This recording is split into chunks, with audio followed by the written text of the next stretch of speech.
On Facebook and YouTube, so please bear with us.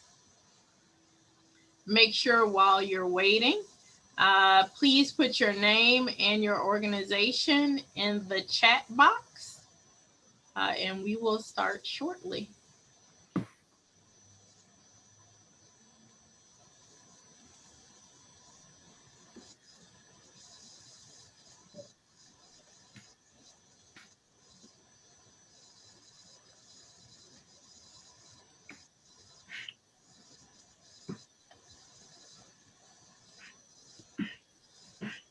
I'm going to go ahead, and while we have some housekeeping, I'm going to make sure everyone is muted.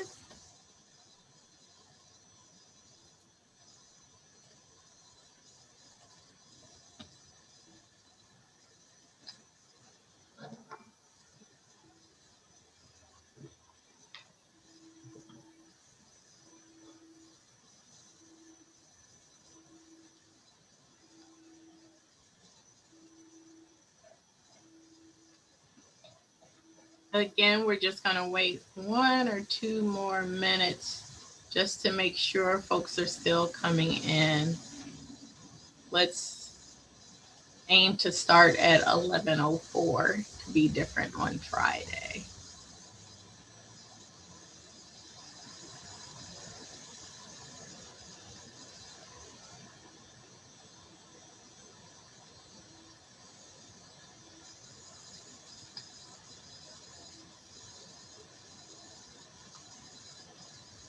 Again, before we get started in 1 minute, please ensure that you're putting your name and your organization in the chat. That's the way we're going to take attendance for today before we go ahead and get started.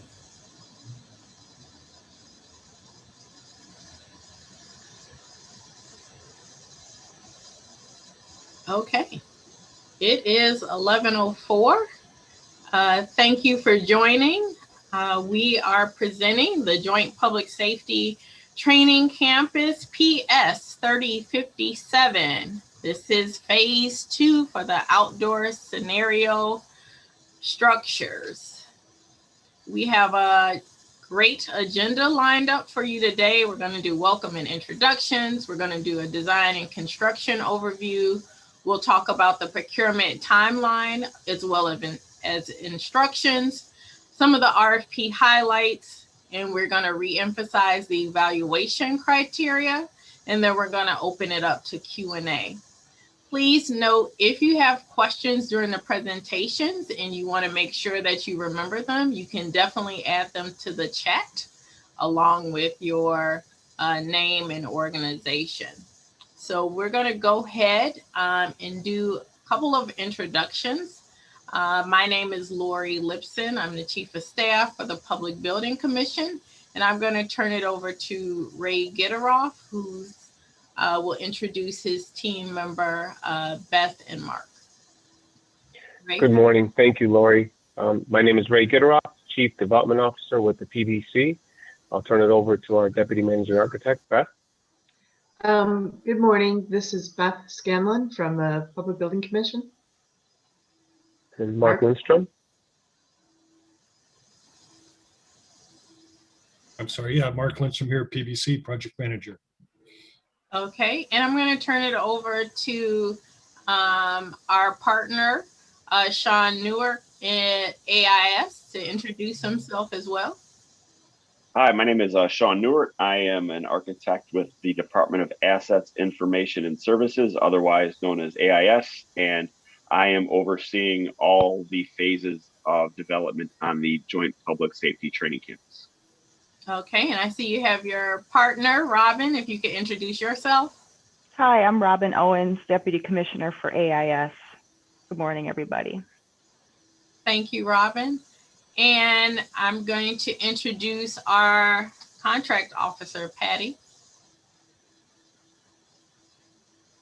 Good morning, Patricia Montenegro, Procurement PBC. Okay, thank you. So that's the dream team. We have a couple of more people from PBC that have joined, And we just wanted to make sure that the folks that are presenting, that you have their name for the presentation. So I am going to actually turn it over to Beth. She's going to give a planning and design overview, and she will tag in Ray afterwards. Beth? Okay, thank you, Lori. What you're seeing on the screen right now is an aerial overview of the site that we are talking about. On the left-hand side, you can see in the foreground is our site, the area that is the greenery that is there. It's just shy of 33 acres is the entire parcel for the campus. And you can see that it is located west of the loop. You can see in the background there's the loop for orientation to the site. And then the road that is to the left of the site there and leading into the loop area is Chicago Avenue. So that gives you the general area that this project is located. Next slide. This now is giving you a different perspective. It's a direct view of the site, and the 33 acres is what you are seeing is the green area there. In addition, the road that leads to the CTA bus barn is getting relocated, so that portion in there where the arrow is also being incorporated into this site. The bus barn is the large white roof that you are seeing on the right-hand side. Next slide. All right, this is showing the phasing of this project. The campus is broken down into 3 phases. The first phase, phase 1, is being constructed now by the joint venture and is not part of this DB proposal at all. It is under construction right now. The phase 1A, which is at the top of the screen, is a current proposal, a DB procurement process that is ongoing now as well. We had the pre-sub meeting on that one on Wednesday, but it is not part of this proposal. This proposal is phase 2, which is the area in gray. And so that's what we are going to be discussing today and giving you an overview of. Next slide. So this site specifically, we will go through the features of it. You can see it's a substantial parcel here and has been broken down into different areas. The area on the left is where the majority of the construction is going to be occurring, and we will walk through each one of the individual buildings there. The center section is being reserved for future development. And then the section on the right there, where, yes, that section in the middle there is going to be a drive training course. And so we'll give you more specific information on each one of these as we move forward. So this gives you a visual image of what we are talking about. This is called the Outdoor Scenario Training Village. The point here is that it is to enhance and supplement the work that is occurring by the cadets in the academy building with actual experience. This is set up, it is a unique installation and will be really and truly a leader in the nation when this is constructed for the training of cadets. In this image here, you'll see on the large building that is kind of on the right side of this picture is the actual academy building and is part of the phase 1 construction. The academy building is not part of this project, but it is tied to this project in that the utilities for what we are constructing are all coming from the phase 1 facility. And so there is a coordination level required with the phase 1 team and the construction of that building, but it is not part of this program. Okay, next slide. So the pieces that are included in our program, this is kind of a listing of them, and we'll go through them individually. We have buildings that are specifically designed to for training for the fire cadets, and we have additional structures that are specifically designed for the police academy. But the two overlap, and they can be used by either group. And so we will go through each one of the structures next. Next slide. So this is the overview again. You can see things are labeled. This is our organizational structure for as we were designing this so that we could, because there's a lot of pieces associated with this. So we have labeled the blocks and think of them as blocks in terms of what you would have as a city layout. It's intended to simulate the circumstances that the cadets would find in real life as much as possible. And so we've got blocks that are laid out of structures. There's blocks A, B, C, D, and E that you can see there. And then the other sections, future development and the drive training. Next slide. So this is then a close-up of those different blocks. Again, it's set up with a streetscape so that it is simulating real-life conditions. Now, I know I have referred to these structures as buildings, but they are actually probably better described as structures or even props. These are not complete buildings. Next slide, please. They look like buildings, but we don't have the MEP systems in these structures that would make them actually qualify as buildings. They are simulations. They are to provide practice. That is the point of these structures. So next slide. The first group we're going to go through is Block A. This is the facades that you are seeing here are facing towards the Academy building. These are 2- and 3-story buildings, which are intended to be used for tactical maneuvers and are, again, intended to give a simulation for practice within real life situations. So they are storefronts on the first floor, apartments above, just typical city of Chicago kind of building layouts so that they can be providing for different scenarios for practice. Next.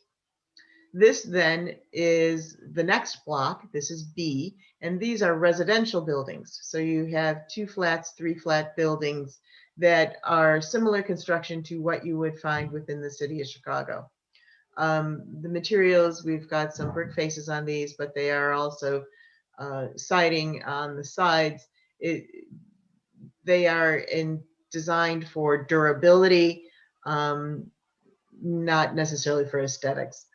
So then those 2 blocks on the right hand side you'll see here is the back side of the block A, and on the left hand side here is the back side of block B, creating an alley.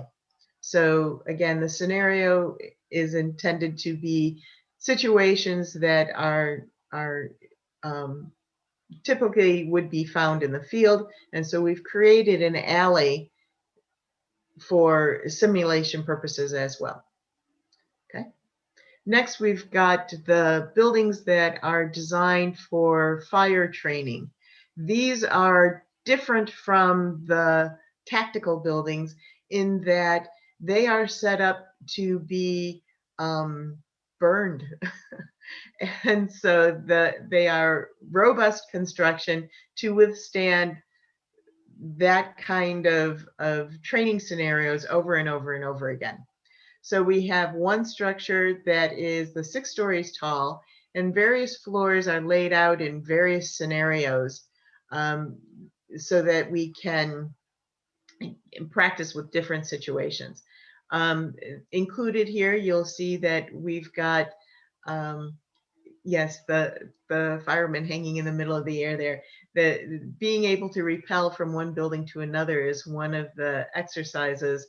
And so we've got anchor points that would be tied on this new structure that would tie back to the academy building to be able to provide those kind of training scenarios as well.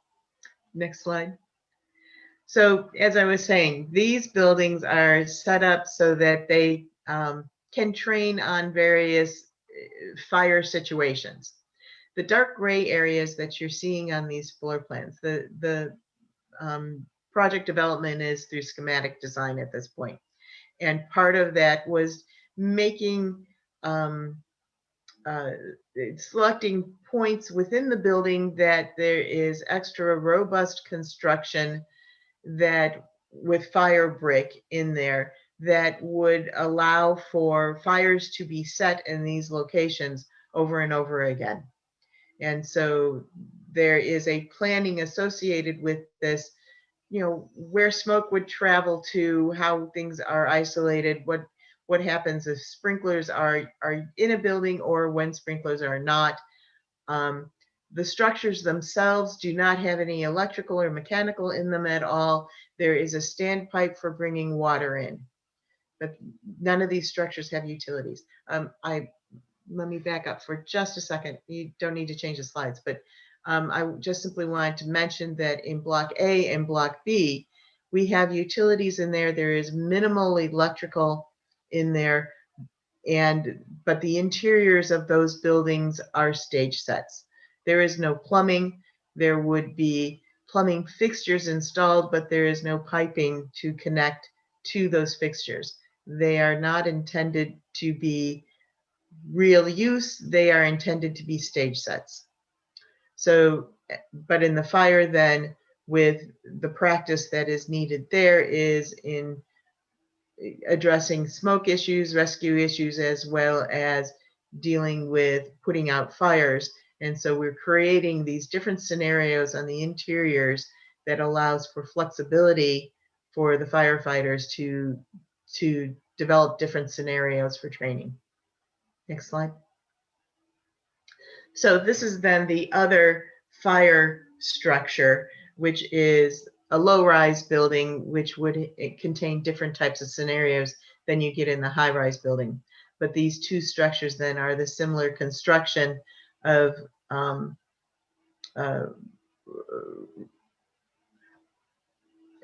similar construction out of concrete and masonry, so that they would be able to withstand extensive use. Next. And then this is simply a floor plan showing that it's got layouts to provide flexibility and different areas in each floor for burn scenarios again. Okay. This item, this is a unique structure, the technical rescue prop. And you can see it in a plan view, but it's not particularly easy to understand what's going on here. This is made up of concrete and different panels to simulate different types of rescue scenarios. And the panels can be moved around, as well as the openings you are seeing in the middle of the panels would be an opportunity to fill in with concrete and allow the cadets to break through over and over and over. And so this is a prop that is put together for training scenarios that is simply a structure to provide flexibility and allow for different scenarios to be put together. Next slide. And different views of it. You know, the 3D views are a whole lot easier to understand what is going on with the structure than simply looking at a plan, given how it is put together. All right, so then we have a couple other features of what's going on here. We've walked through the structures, the props that are getting constructed here. At the south of those structures is an area that will be set up with rail lines to provide for training on the CTA and Metra rescues for rail. The configuration is slightly different than what you're seeing in this drawing, but it is very similar to that. It's in that general location will be rail lines brought in with rail cars. There is also an area in there that we can use for hazmat systems as well as excavation from cars. It's simply an open area available. The future development area is also, actually, if you go to the next slide. Yeah, so in the future development area, which is that area in the middle, you will see we also have a surface retention pond for stormwater management for this site. So that is another feature that is incorporated into here. There is not a vault for stormwater management. It is on site, or it is on surface. And then to the east, which is right of the future development area, is the driving course.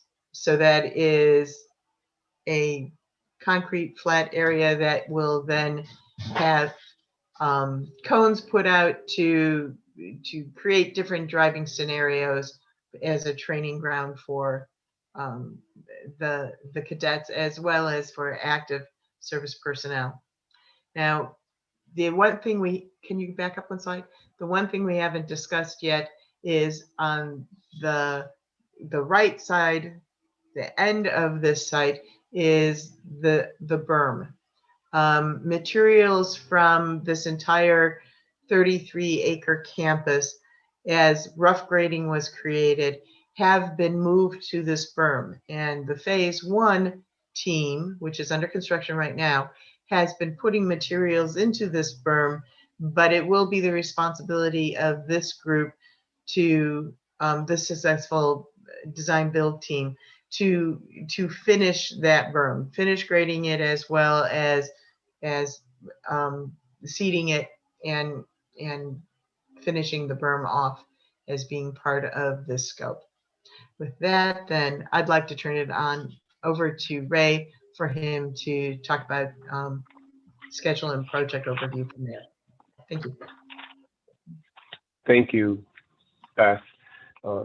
Lori and team, you know, from PBC's perspective, it's with a great deal of pride that we've engaged on this project, that AIS has allowed us to partner with them to develop this anchor project in this community to revitalize the entire area.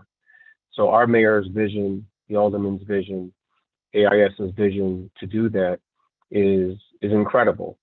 And in that, the successful design builder will work with our teams to develop a first-class premier location where our first responders, cadets, are going to train, be involved with the community. The community's engagement has been an important aspect of this entire development. The great work that AIS is already doing with its contractors and AECOM to build that portion of the project. And for those of you that were with us yesterday during the site walk, I think it gives you a good sense of scale and a sense of community when we're looking out over the project that AIS is currently managing, plus the work that we're currently trying to procure with regard to the outlot area that's not part of today's discussion, and then what we're doing with this phase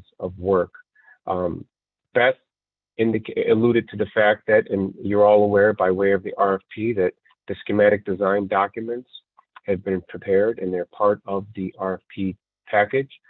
Our design architect, DLR, and its partners, MIA and others, did an incredible job to work with us to develop those schematic design drawings. Clearly, as we've reviewed this morning, there are several different projects within the Phase 2 area itself.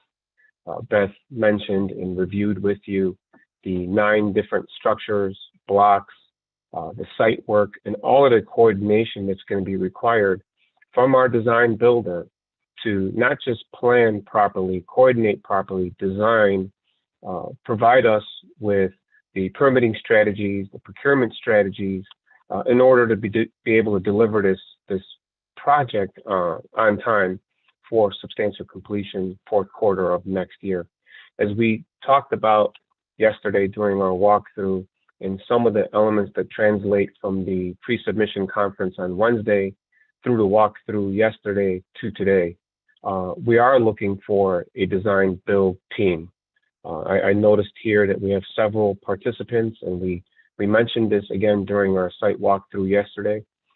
We've got some incredible designers on the phone, incredible builders that are on the phone, and we're looking for that synergy between the designer and the builder to work together hand in hand to enhance what's already been developed on your behalf.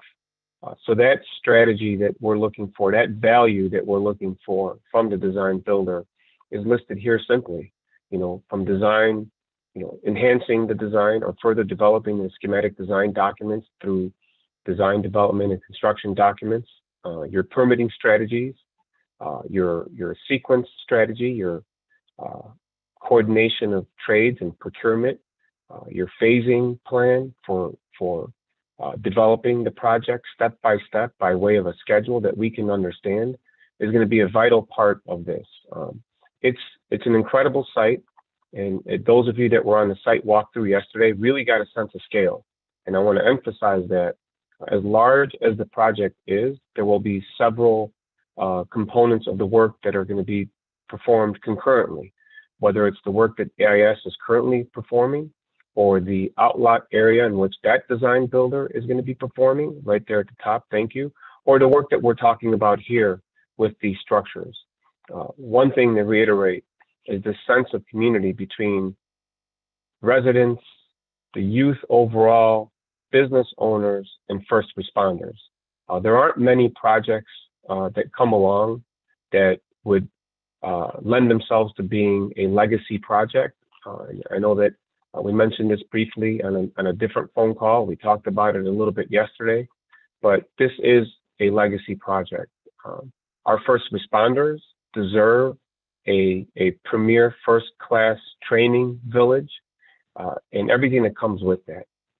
So that's essentially the value that we're looking for from the design build team that's going to be successful in being awarded the project. The schedule is simple with regard to the quarters that were mentioned on the previous slide. And then with regard to the design and construction budget, we're looking at approximately $25 million to $30 million design and construction budget.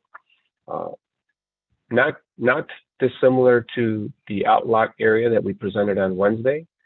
This budget does include all of those design professionals and consultants required to deliver a program, along with all of the construction aspects that are required to procure, perform work, manage work, all of the environmental issues that need to be coordinated, the utilities that need to be coordinated, and the overall permitting strategy. The management of the team is going to be a vital part of this process. We are currently working with some design builders that are incredible. They figured out how to work as a team, design the design component, the building component to bring the projects to life. And that's not going to be any different here. That's my presentation, Lori. I can hand it over now.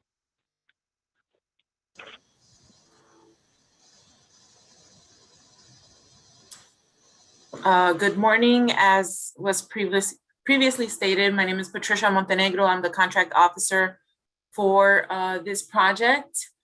And we're going to go over a few procurement details. And as shown on the screen, document availability is on our current opportunities page at pbcchicago.com. The RFP document in both regular and fillable format are also available on the website, as well as our exhibits. The exhibits are also available within the RFP document in the table of contents on page 3.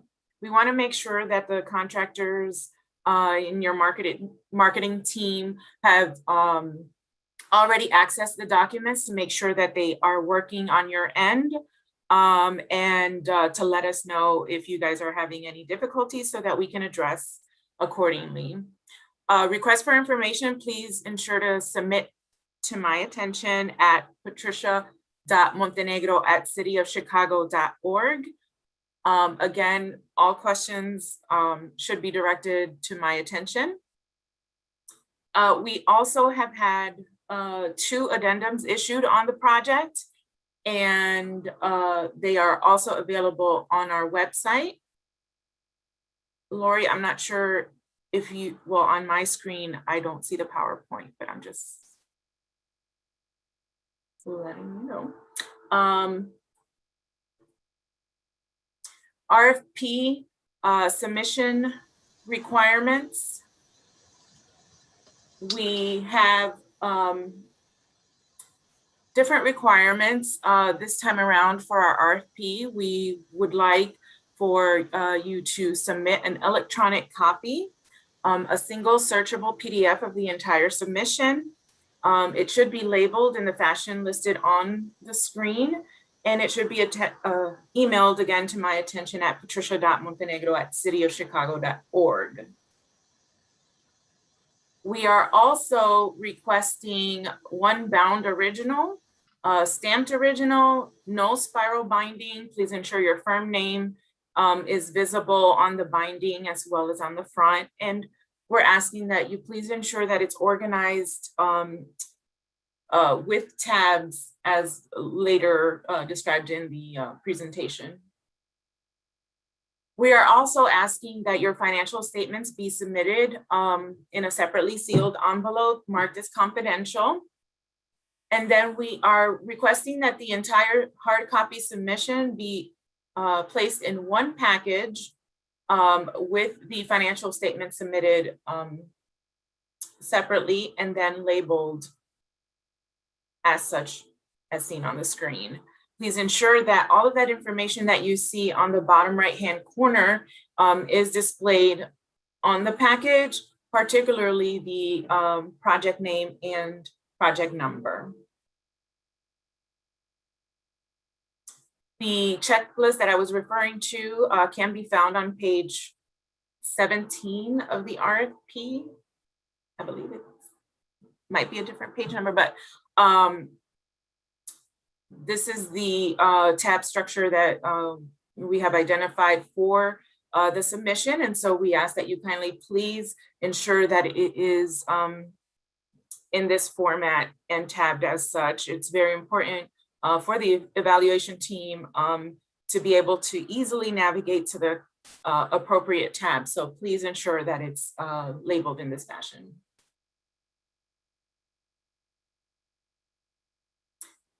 As we've been discussing, this is a 2-phase design build process. The RFP was issued July 16th. We are currently in our pre-submission conference, and the submissions are due on August 18th at 11 a.m. Then we have tentative schedules established for the phase 2 submissions, which is in September. Phase 2 evaluation and interviews also the week of September 27th. And then we do intend to submit to our October board. Again, sole point of contact, patricia.montenegro@cityofchicago.org. Thank you. Thanks, Patty. So again, thank you for attending. I want to go over a few of the documents that Patty described that can make or break a team. And so the most important form is Form A, which is for MBE and WBE plan. Why it's so important is what Beth and Ray described earlier. We want to make sure that the community is represented. We want to make sure it's diverse, and we want to make sure that your team understands that and demonstrates their commitment. So in this form, you're going to make sure that you fill this section out. If you need another sheet of paper, definitely do so. I wanted to include one of our key members of our stakeholder engagement, which was the executive committee. They were part of the feasibility study. I know we talked about that this Wednesday at the pre-submission conference for the outlet area. But I just want to make sure that all our partners have been engaged, including the kids that will participate in the Boys and Girls Club and hopefully engage in this site. So in this slide, you want to make sure for your form that you put actual numbers.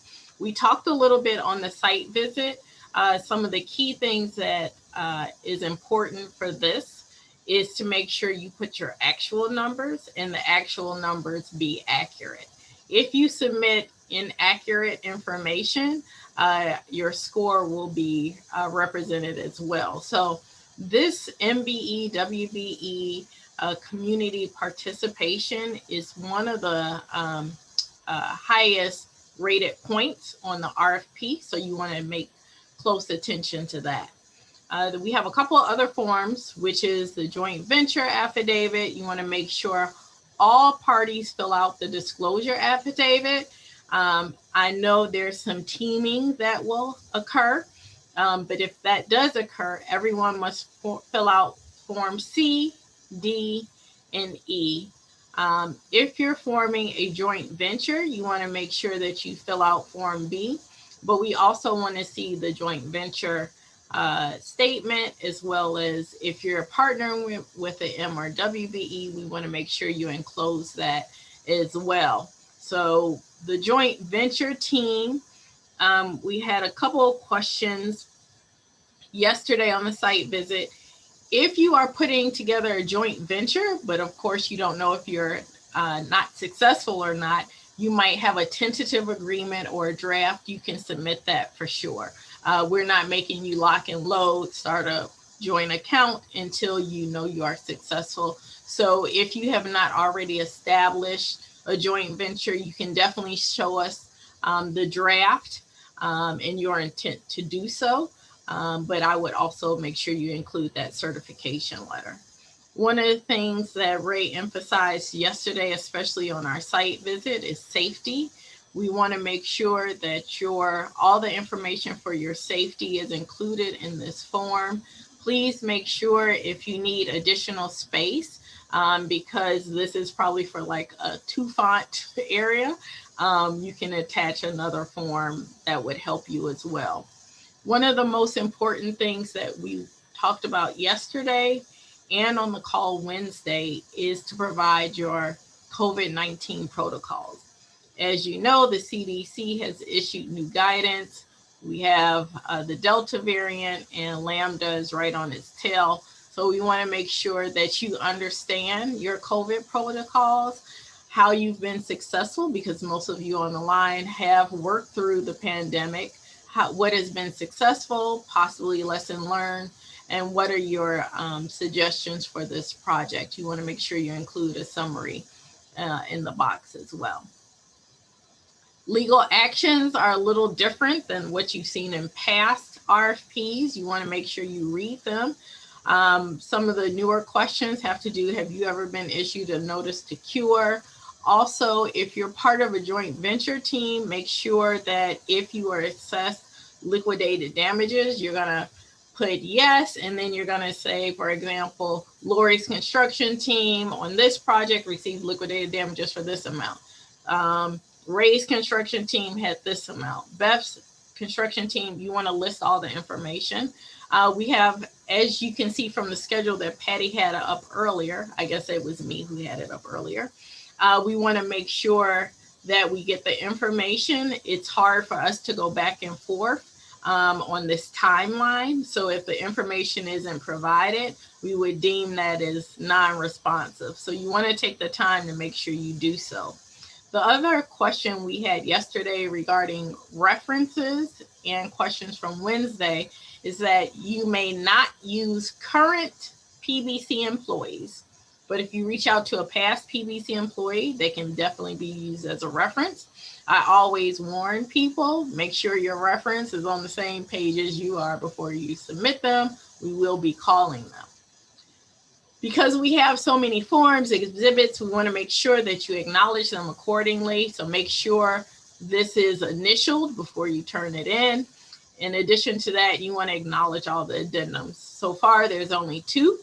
I anticipate 1 more at minimum to come out. So make sure you look out for that. We have been sending them via PBC alerts, but if you check the website regularly, as Patty mentioned, we typically post them before the alert comes out. You want to make sure that your document is executed, and if you have partners, you may make sure they sign as well. We want to make sure that everyone understands the requirements in the RFP, that these are requirements. And so those are things you are committed to. So we want to make sure it's understood and get your signature on that document. For this project, the MBE participation is 30% and WBE is 6%. So you want to make sure that you have enough participation, and this is the minimum. Our last 2 design builders not only exceeded that, their actual numbers are over 60%, not commitment, actual numbers. So we want to make sure that you are going in and have a diverse team to show that you are committed to this project. The only 2 certifications that we accept are the city and the county. Typically, people fall flat. They include other certifications that we do not accept. So make sure your team is aware of that. I know that the folks on this line are not necessarily the marketing people, but please make sure you emphasize to them that if you include those, we will not count that as participation. For this project, we will have 50% city residency as usual. But for this project, our community hiring is 15%. So what we are anticipating happening is part of that commitment on Form A to demonstrate your commitment to making the workforce diverse is to ensure that you have a plan to get local people hired. And remember, it's skilled and unskilled work. There's internships, document retention, all those things that might count towards your participation. One of our projects, the project engineer, actually worked 3 blocks away. So those are some of the things you really need to think about to make sure that you meet the goal that we have listed. The area that we are looking at is on the screen. It's Mount Clara, Belmont, Hermosa, Humboldt Park, Austin, West Garfield, East Garfield, and North Lawndale. So any of those people who live in this area would be counted. So make sure you take a look at the map. And that's one of the acknowledgements on that acknowledgement form. We also have provisions that you must meet, which include minority journey workers, laborers and apprentice, and same for female labor and apprentice. It's 60, 50, and 40. And journey workers is 2, 1, and 1. So make sure you take a look at that as well. That's something you will sign off to say, I acknowledge it, and I understand those are the provisions that will be in the contract. For this project, we will still be using LCP Tracker, B2G Now. If you're partnering with someone smaller, you may want to make sure they understand those provisions. Again, we use prevailing wage. But one of the most important things, and I emphasized it yesterday, is that we will be in compliance with the PLA. And what that means is that anyone who is seeking credit for M and WBE must be signatory to manage those projects. In addition to that, the entire site will be done by union participation. So there's no exceptions. We wanted to make it clear, and those are one of the other things that you acknowledge on your form, that we will be abiding by that PLA, so make sure you take a look at that as well.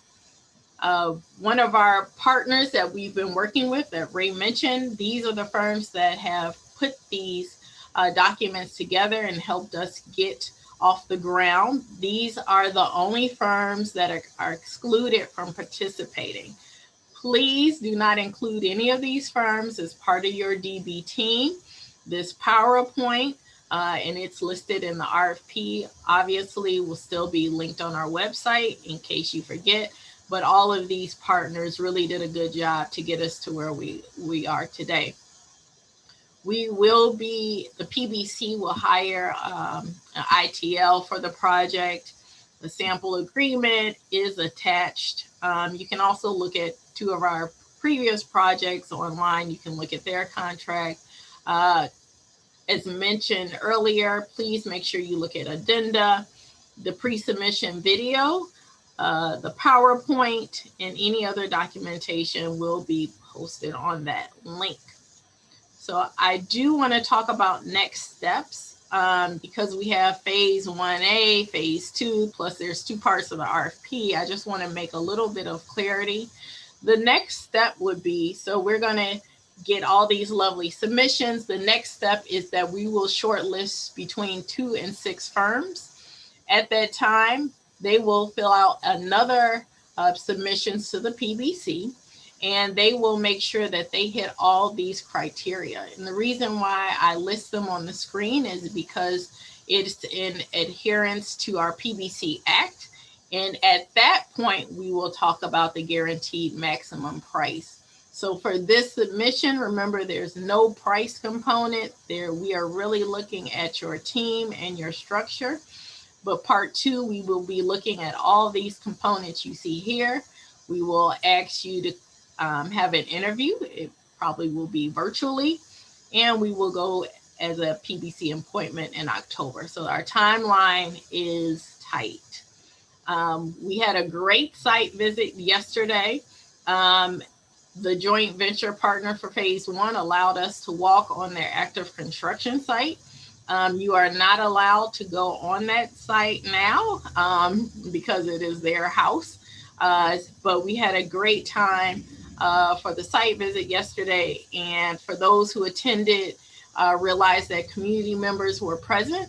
They want to know what is going on, how the work will be conducted, and to make sure that the teams know how important this project is. You can always reach out to assist agencies to help you. They have all the documents that we have. Remember, the sole point of contact is Patty.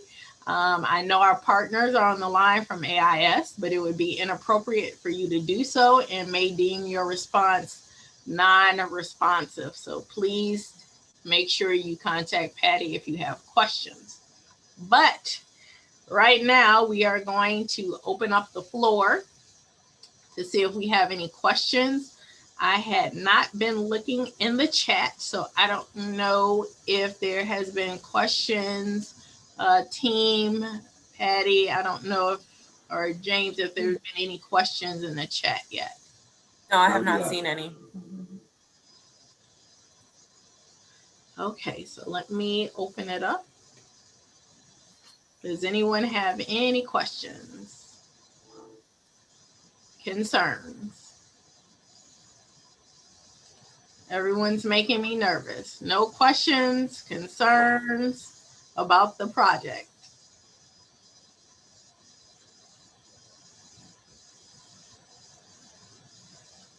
Okay, well, maybe it's Friday and it's Lollapalooza time. Thank you for joining us. We appreciate your continued interest in our work. Make sure you continue to look at our PBC alerts, check the addenda. Again, I do want to reemphasize, if you respond to the outdoors scenario, village. You can also respond to the outlet restaurant area. There is no, and you can have a different team. So make sure that those were a couple of questions we got on the side. You can respond to both RFPs with different teams with a different makeup. We encourage that as well. We're excited to see what you give us, and we will end the presentation with that. Again, we appreciate your attendance, and we look forward to your submission. This one again is due on the 18th, on Wednesday. Thank you everyone for joining. Have a good one.